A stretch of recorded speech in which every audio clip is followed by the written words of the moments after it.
Hello, welcome to WGSN-DB Going Solo Network. We are home of the new streaming network.com, which is Going Bold and Going Solo. And today we're on Going Solo, a Goodreads Author's Corner, Meet the Author. And we have our wonderful author right here with us today, Jason Weiss.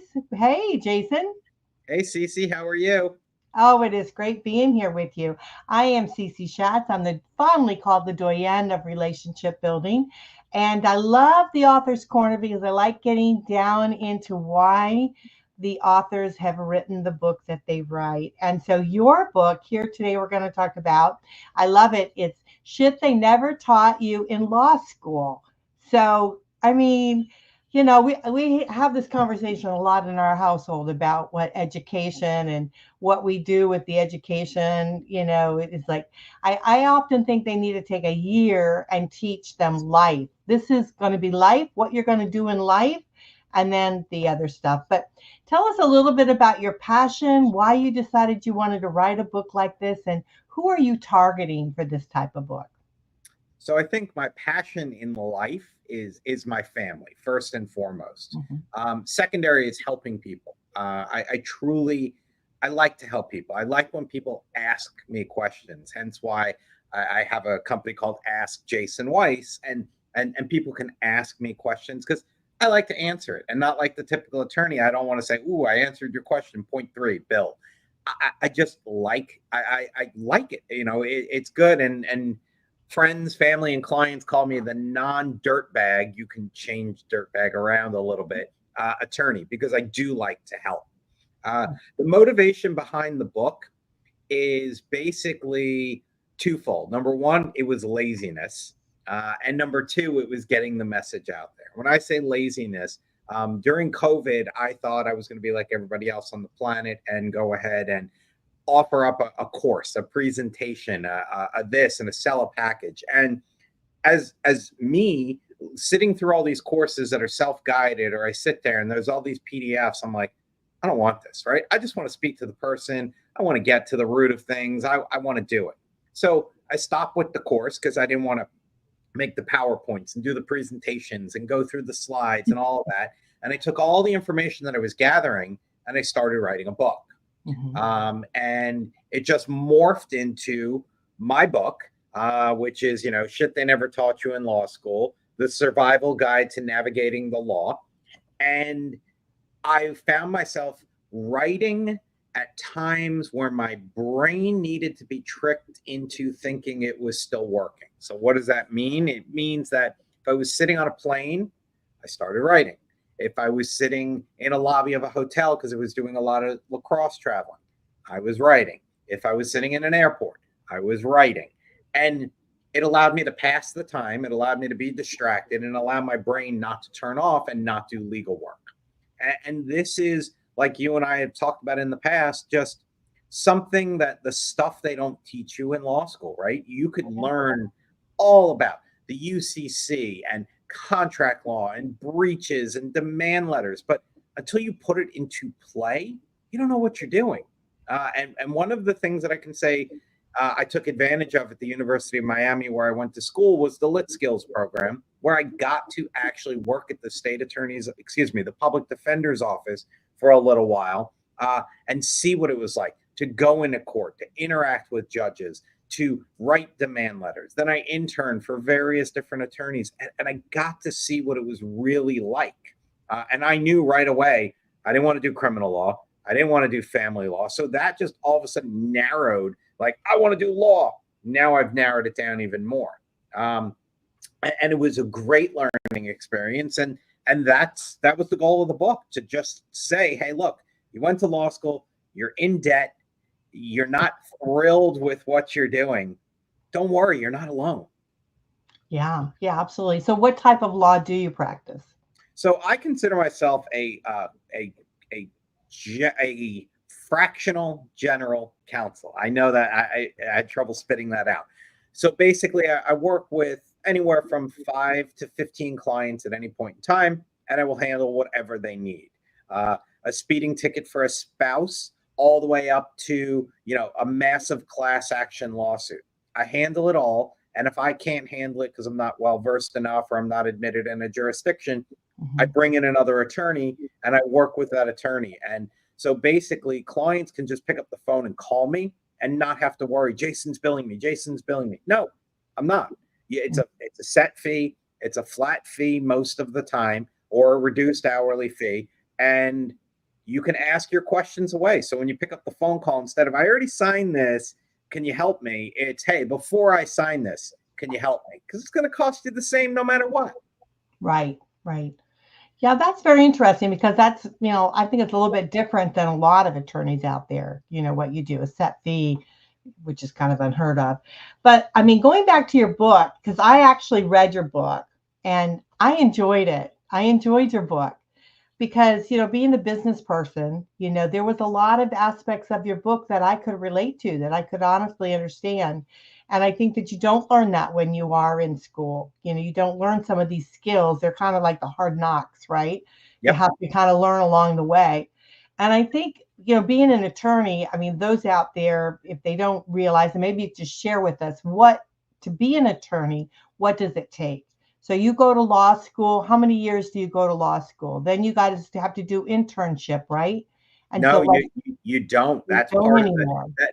that's part of the problem with law school. Unlike medical school, where you have to do your residency and your rounds and Mhm. you're getting hands on, you do not need to do it. Now, do Right. they have offers and do they have opportunities for you to do it? 100%.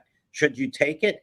Absolutely. Even if you want to go into corporate law, but the only thing you could do is a clinical at the juvenile justice system or the state attorneys or the public defenders, do it. It shows you, because you never know. I went to law school wanting to be a sports agent. I really didn't get that opportunity.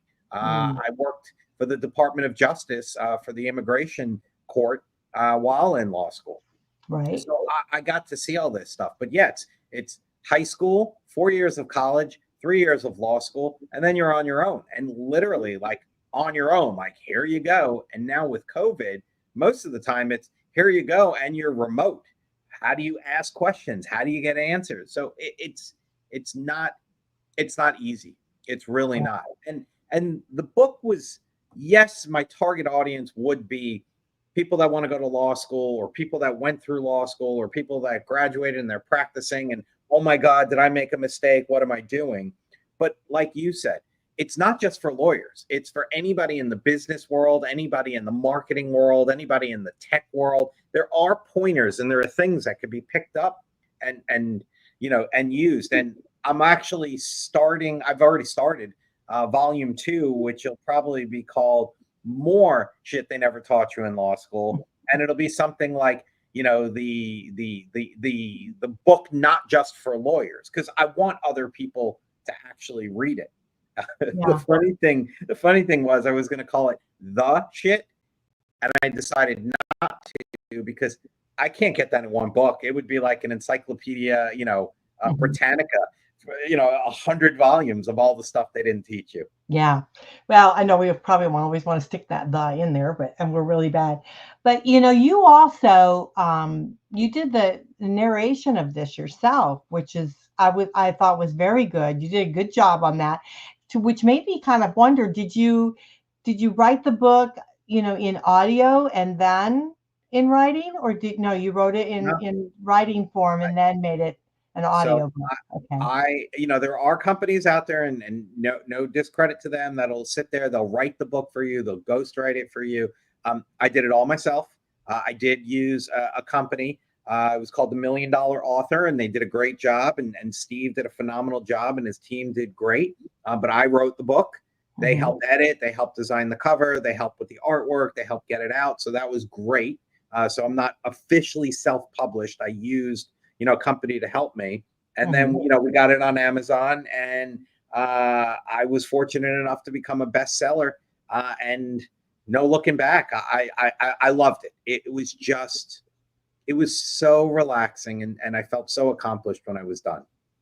Yeah, I really liked the book. I mean, also what I liked about it is that you also did reference to your family throughout the book, throughout the entire book. You talked about your father, you talked about your wife, your kids, all of them that inspired you throughout your entire life, doing everything that you do.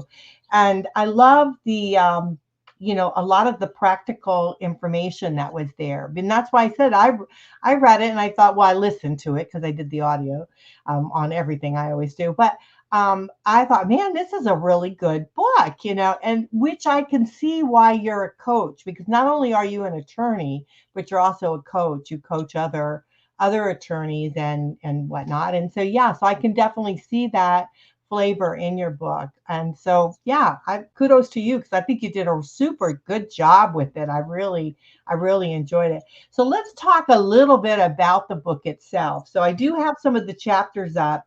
And was there a particular chapter that you liked writing in the book, or that stands out for you? I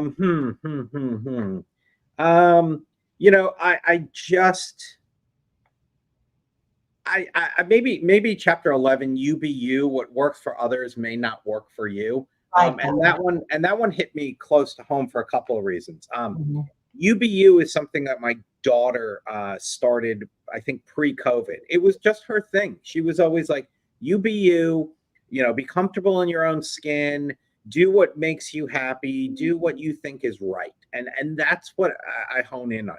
You need to do what you think is right. And there's a quote from Mark Twain that I put in here, that you're never wrong for doing the right thing. Mhm.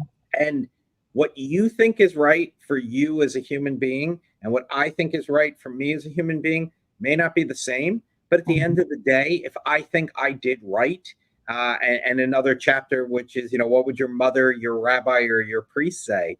If they gave you a thumbs up saying that you did right by them, then it's all good. And at the end of the day, if you could look back and you could say, look, I wish I did something different, right? That's human nature.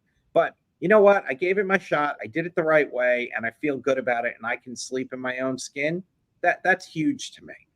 Yeah. I thought that was very good. That was one of my favorite chapters too. I really did like that. So tell us a little bit about what chapter 12 is about. PPP. PPP. So I came out before COVID, because now that COVID's come and gone, and hopefully will stay away. PPP was personal protection products or something like that. The masks and the gloves and all of that. But when I was in law school, I took a lit skills class, and we did a mock trial, and we had 3 retired or current judges that were our judges, and they acted for it. And we had this little scenario about a guy and shooting someone else, and he was picking up his ice cream from the store. And we go through this whole thing, and I'm sitting with my partner at the time. His name was Brian, and Brian, and my wife, Tova, who was one of my witnesses for the trial. We were sitting there, we were coming up with just a theme. And we finally got to plan, prepare, and perform. So we called it PPP. And it was, how do you plan for things? And I start using that with my life. And you could do it with anything. Let's just say a vacation, right? You plan a vacation, right? You prepare for the vacation, and then you perform by going on vacation. And you could do that with anything. A test. I'm planning for this test. I'm preparing for the test. I perform on the test, and I knock it out of the park. And that's what it is. And that's how I live my life. Everything with me is not just a knee-jerk reaction or a quick, let's do it. It's positive and a negative, right? I over-prepare for everything, and I overthink everything. But for me, it's a good thing. So we plan, we prepare, and we perform. And if you think about that in anything in life, it applies. Absolutely. I heard that. I thought, bingo, that is perfect. And so I think about that too now when I do things. So that's why I said I really do think that this book is for more than just individuals that are in the legal field, because I think they definitely can help. And I don't want to tell the whole book, because I want Cece, people to buy it. my favorite page of the whole book is in that chapter 12. Oh, really? And it's this. Oh, Blank page for gum. Okay.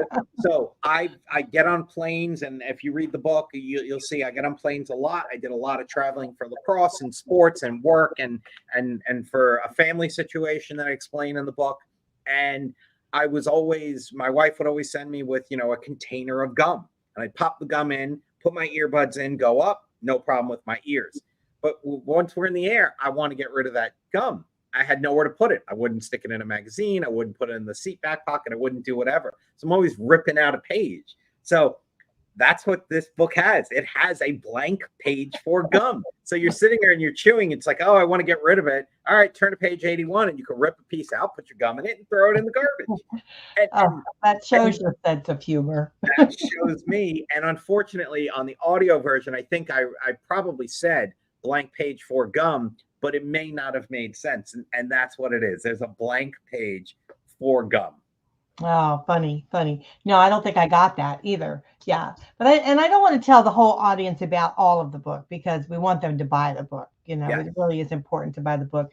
It's a great gift to be able to give someone. I think especially kids that are in college, going to school, they can start understanding that and they can apply the PPP to themselves. And I think that certainly would help. But I really did like the book. I thought it was very educational. It was fun. Tell a little bit about your life, your family and all of that, which was really great. So it made it very personable. So when you're listening to it, you get to know you, the author, which I thought was really enlightening. So yeah, I think it's a super good book. So you got my seal of approval on it. Yes.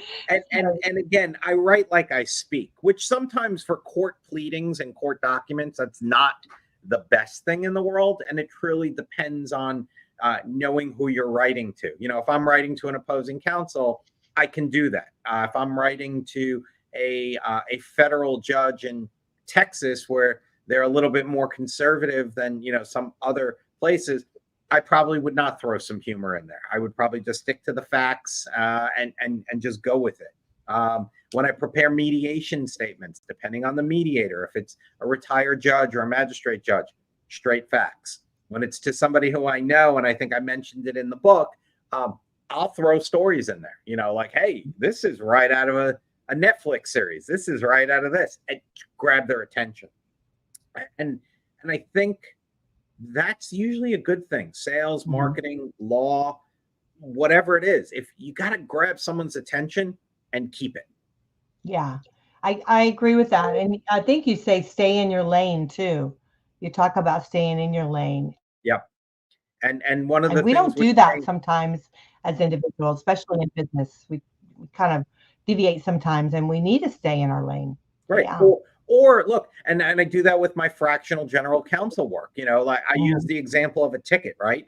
So if somebody got a ticket, I probably could go to the courthouse in Florida, go ahead, handle the ticket, but why? Right? It doesn't make sense for the client. It doesn't make sense for me. It doesn't make sense for anybody. So I work with a ticket, somebody who, all he does is tickets. Kevin Unger is his name. I'll plug him right here. He's the best. And you look him up on the Florida Bar website, and you find him.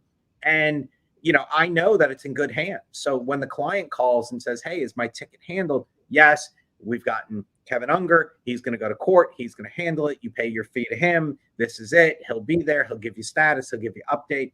And it's a check for me.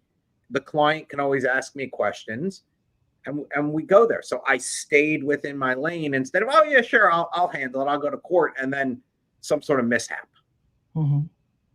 Yeah, I think that was very good. There was a lot of stuff in this book. I loved how you talked about, really making time for yourself, book time with you called it in one chapter. We don't do that. I thought that was very, very important. I don't want to give all the book away. So it's good. And look, I mean, I talk about, make yourself appointment times. I'm guilty of still not doing that. And my book's out. It was finished a year ago. It's out 10 months now, 10 and a half months. I still don't do that. I have to talk with my wife about a couple of things for, taxes and financial aid for schools and all this and all that. So I sent her a calendar invite for tomorrow morning at 8 a.m. So we're going to do it. And I blocked it off, because if we don't give ourselves the same respect that we give our clients in the outside world, then we'll always be second fiddle to everybody else. And I get it, right? I've had to cancel plenty of things because a lady or a gentleman in a black robe tells me I need to be somewhere at a certain time and all of that. I get it. But you need to make time for you too. And that's very lost on me, and I think very lost on the profession. That we can look, I worked last night till 11 o'clock at night.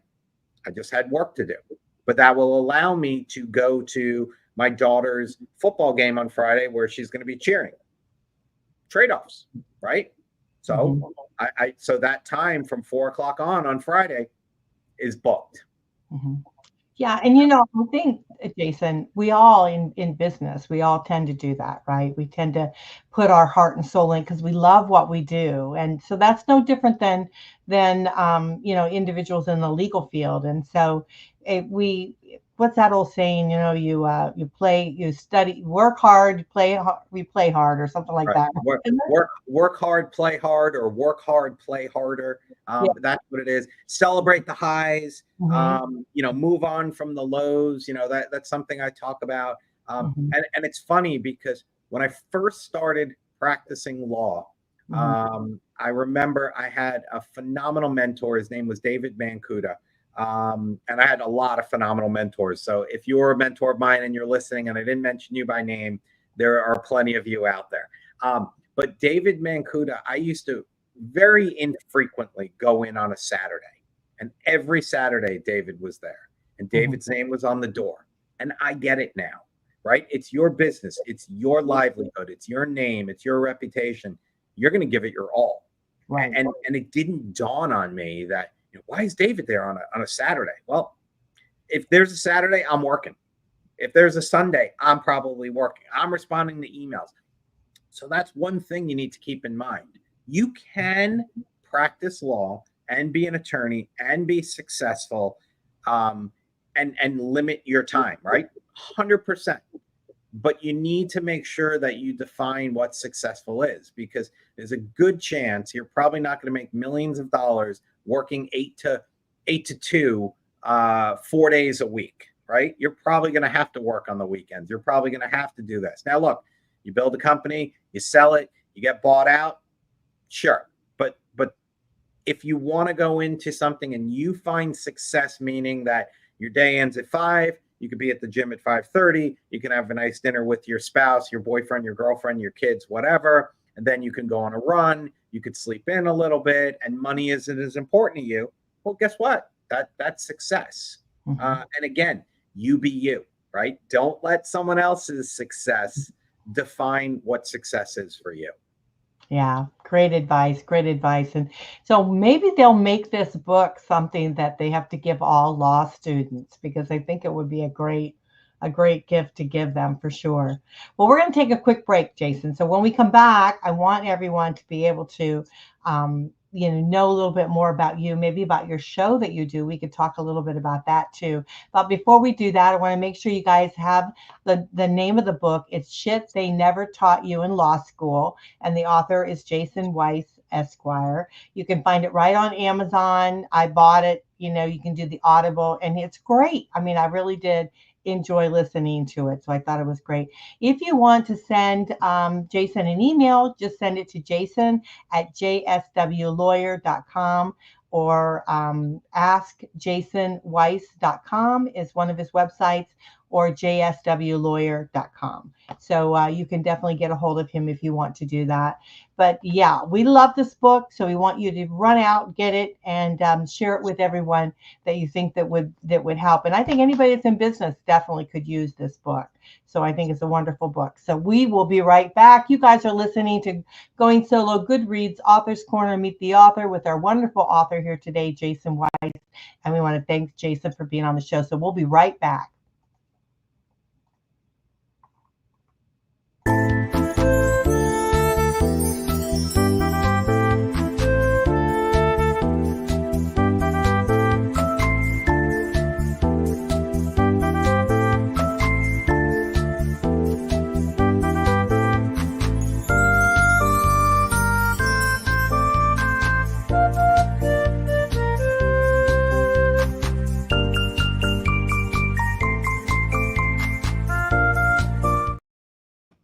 Well, welcome back to Going Solo Goodreads Author's Corner, Meet the Author. I am your host here today, Cece Shatz. We are on the new streaming network.com. We're home of the Going Bold and Going Solo and WGSN-DB Going Solo Network.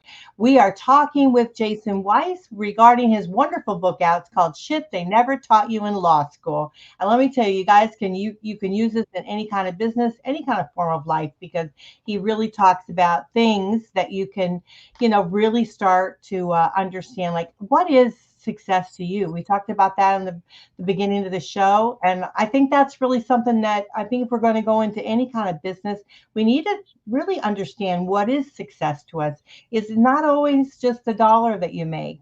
Sometimes it's the opportunity that you can have, give your family, time you can spend with your family. And Jason certainly understands that. But he's a man of many hats, because not only is he a successful attorney himself and a wonderful best-selling author of The Shit Never Taught You in Law School, but he's also one of our wonderful hosts here and on a wonderful show called Ask Jason Weiss. Well, tell us a little bit about, why did you decide you wanted to be a show host here with us? Because you've been here for a while now, haven't you? Yeah, I've been here for a while, and I love it. It's honestly something that I look forward to doing. It's Thursdays, or every other Thursday at noon Central, and I look forward to it. And it allows me to just be myself, speak with other people, get some insights, have a little bit of fun, and I find it very, very relaxing for me. Because I enjoy it, and that's part of what we're talking about, being successful, right? What is successful to you? Could I find another hour and bill a client and make another $450? Sure. But I really enjoy that hour of getting on the show and chatting with people and talking about things and just being myself. So to me, that's worth it. So to me, that's a success. And when I have people say, hey, I've seen your show, I'd love to come on, that is a huge win for me. Because that means that people are listening. They're enjoying the show. And not to steal from Seinfeld, but I really call it a show about nothing. And I don't mean that disrespectfully to myself. I mean that as there's no agenda, right? I have the guests come on and we talk about whatever you want to talk about. You want to talk about my book. You want to talk about your book. You want to talk about your family, your friends, your business. Yes, we weave law into it. And yes, I start every show by putting a disclaimer out there, like, this is not legal advice and you haven't hired me and there's no attorney-client privilege. But you just get to see and hear about things that you never thought about. AI, right? That's great new stuff. But I read an article today, and admittedly I didn't finish, but it's talking about how each state is going to regulate AI and how you need to give disclaimers about, we're using AI, we're enhancing our technology with AI. So everything in life just comes back to legal. We could talk about whatever you want. We could talk about I had a guest who books cruises, right? And that's what he does. Well, there's legal implications to that, right? I needed to postpone a cruise because my daughter got sick, and we took out the insurance. Best decision I ever made. I had an attorney on who we were talking about music, talking about intellectual property, who owns the rights to it, who can stream the music. So anything in life, you can gather law into it, and that's what the show is about. So, like, the next episode is going to be me and another coach. We're going to talk about coaching, and we both help lawyers with coaching, and that's what it's all about. So it's just, I enjoy it. I really enjoy the show. I get a lot out of it, and that's part of booking me time. I know every other Thursday I've got me time. Yeah, I really enjoy your show too. Especially when you started bringing on a bunch of different attorneys talking about the different types of law, which I was not familiar with myself. And then you also bring in their personal, their personal information, we're knowing not only about the law themselves, but how they started, why they decided to go in. We had one guy on one time that he was going into one type of area, and then he switched and ended up going into something totally different. And how many times have we heard that, even experienced that in our lives, where we walk down a particular path and then we realize, we really like something better, and we have to be brave enough to make that move into something else.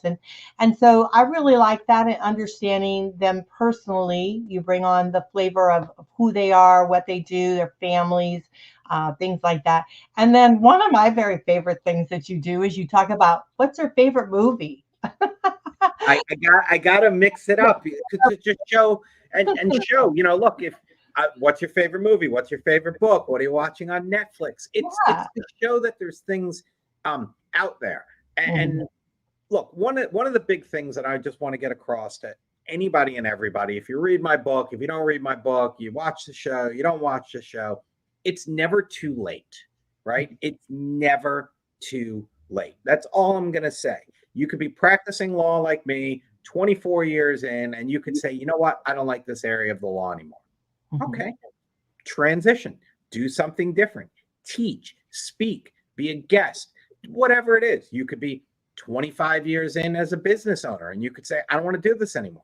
Sell your business, right? Get bought out, merge with someone else. You're never stuck. And even if you are like many of the attorneys out there now that are coming out of law school, bleeding in debt, you can still make those changes. There are ways. Find something you're passionate about and do it. It could be in your spare time. It could be as your side hustle. It could be as your main job. Now, look, I'm not telling you if you're making $500,000 a year at a big firm to quit, and then you can't pay your rent in your New York City thing, and to go work at a convenience store because that's your dream, right? Okay, but what's wrong with, if you want to go work at a convenience store, own a store, or own a piece of property, what's wrong with doing that on a Saturday? Go check it out. I tell people this all the time. Before you get married, during your engagement, really get to know that person. Move in with them. See if they squeeze the toothpaste from the middle and that irks you, that's not going to be good. You get to see. It's, you're going for a test drive and you have the option to buy it and you don't have to. And that's, to me, that's what I learned from writing the book. There's always time to change. I'm in my upper 40s. I'm changing on a daily basis, and I love it. I wish I was getting smaller and thinner on a daily basis. That's not happening. But I'm also eating right. I'm starting to exercise again, so I'm making that change because I want to see myself on a podcast like this and not be like, oh my God, I can't believe my face is so round, as opposed to, all right, I'm getting there. Looks better than the time before, and that's my goal. Yeah. Well, I love the idea that, there's the only thing that's keeping you back from doing what you want to do is yourself, right? And so it is great to be able to open those doors and say, you know what, let me try something different. I mean, I'm doing this here today simply because somebody else thought I had it in me. And next thing you know, I'm doing it and I love it. And so it just grows and grows and grows. And doing what you love, and you had mentioned that in your book too, doing what you love is truly important, because if you've got to get up every day, and do that same job over and over again, you better love what you're doing. If not, you need to get a different profession. You need to get in doing it. So yeah. Correct. And look, we're all going to have good days at work. We're all going to have bad days at work, at home, personal, professional, social, right? It all happens. You can't say, oh my God, I lost an argument. I never want to practice law again. No. Oh my God, I lost the argument. What can I do different next time? What does this judge like? What did this judge not like? Maybe ask the client, if the client were in the courtroom, did the judge react a certain way? Maybe order the transcript, see what you did. These days it's on Zoom if you can get a copy of it. It's a constant learn. When you decide that, all right, I lost, I don't care, that's when you're in trouble. Yeah. So one of my problems is I seem to care more about cases and outcomes and things going down the right path than my clients often do. Oh my God, I lost. Okay, no problem. We'll go to trial. Wait, what do you mean? It's sometimes I'm overly critical of me. Let me change that. Most of the time, I'm overly critical of me. Yeah, that makes it a little hard. But I think you're not different than a lot of people, because if they do love what they do and you want the best outcome, you're going to feel that. You are going to feel that. So yeah. I mean, I get it. And honestly, if I was going to hire an attorney, I'd want you. I'd want someone like you, that wants that positive outcome, and is going to work damn hard for it. So yeah, that's me as a layman, that's what I would want. So yeah, you got it going on. So don't beat yourself up. So it's okay, but no worries. But yeah, but I really did like your book. I thought it was Thanks. great. I wanted to interview you because of course, we've got this great show and people do love the authors and of course you're easy to love. So we love to have you on the show. We enjoy your shows and this book was really great. So I do want everyone out there to purchase the book, give it away as a present. I think it's great.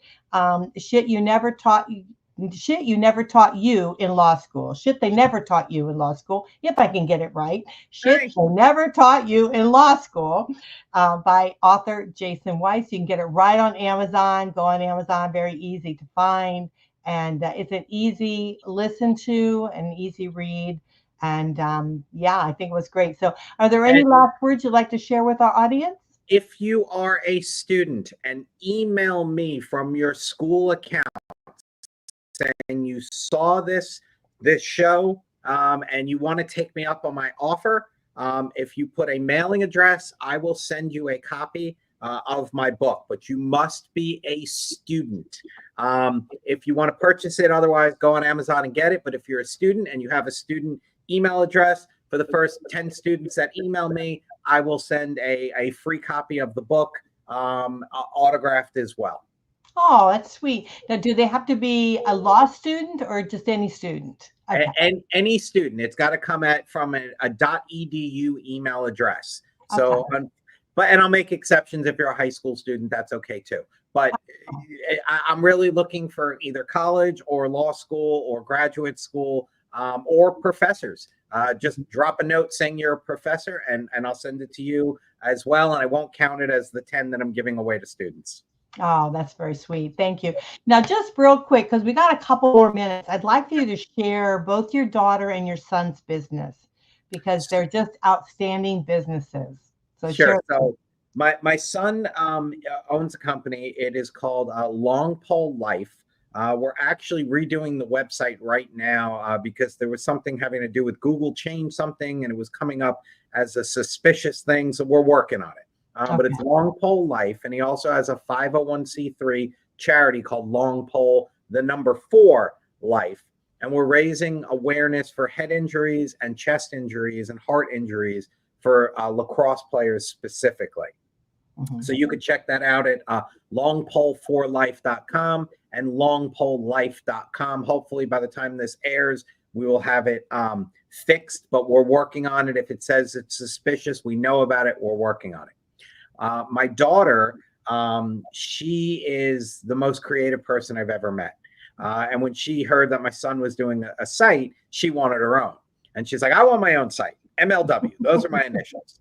I'm like, I get it. And your grandmother and your aunts and your cousins, your uncles and your parents will all buy your stuff because it has your name on it. But what's MLW? She's like, Dad, it's my lazywear. I'm like, oh, okay, that's great.